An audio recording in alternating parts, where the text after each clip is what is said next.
Dövlətimiz tarixidagi qahramonlar, yengishonlar monundek 3 turga bo'lindi.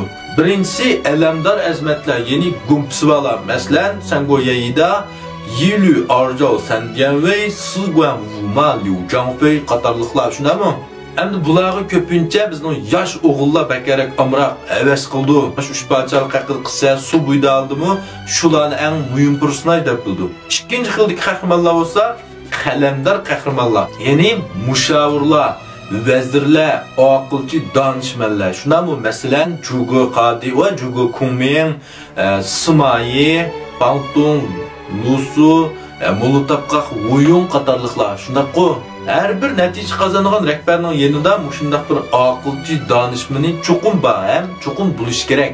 Bundaqlarning qipralaydigan ishi, hal qipralaydigan masalasi avyanqi alamdor gumpusva qahramonlardan natijasi yuqurtirdi. Bizda meliq gap bor-ku, bilgi kuchlik birni yana, bilimi kuchlik mingni deb. Mazmun yoqtirgan do'stlar, birdan aqsiz yurakni aymanglar. Üçüncü xildagi qahramonlar bo'lsa, Lingdao boshliqida rahbar bo'lgan qahramonlar. Ivasli qarsak, bularning hech qanday bir ortiqcha bunisi yo'q. Masalan, Liu Bei Songjiangni desak, jangga chiqsa u qo'llasidagi Guai Yuldek, Dujishin Linchongdek undaq jang qilinmaydi. Jangdagi taktika, harbiy mushavirlik jihatda o Zhugulian qatorliqlarning quliq so'qishib bormaydi.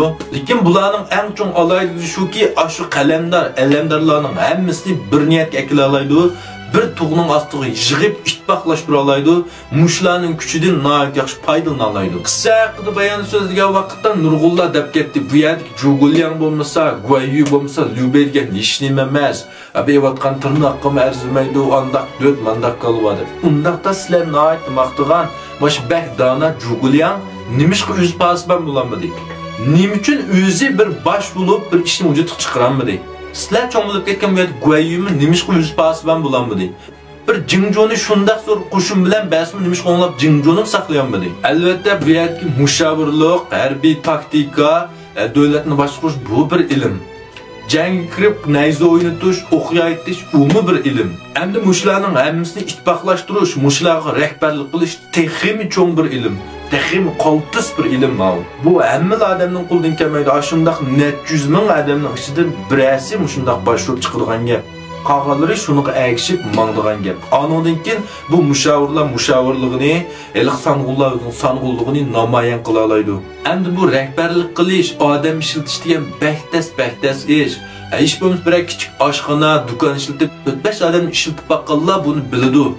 Odam ishiltish nihoyat tez.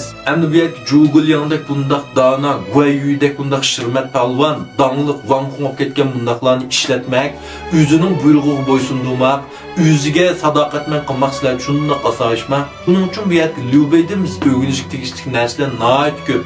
Butkul ishbachalik haqida qissada bir odamni tadqiq qilish, bir odamni o'rganish kerak bo'lsa, shu Liu Bei'dan o'rgansak, Liu Bei'ni tadqiq qilsaqlar yetib oshidi. Albatta Songjiangni nurg'ullar yoqtirmaydi, nihoyat döt kalva deb bildi. Undaqda bu yerdagi Songjiang qo'llasidagi 107 nafar o'g'ri, qaroqchi, bulanchi, bosqinchi shuningdek bir xeysho qo'ydiki, mushlarni o'zining tug'ining ostida qandoq bo'ysundirdi. Qandoq qilib mushlarni o'zining gipidan mangdigan qila oldi. Sizlarchi nimishqa? Pengunchu barabar ishbachalik haqida qissa suv bo'yida qatorliqlarni yaxshi turadigan do'stlar, meni qo'shib olishni unutib qolmanglar. Mazmunlar kun yangilanib turdi.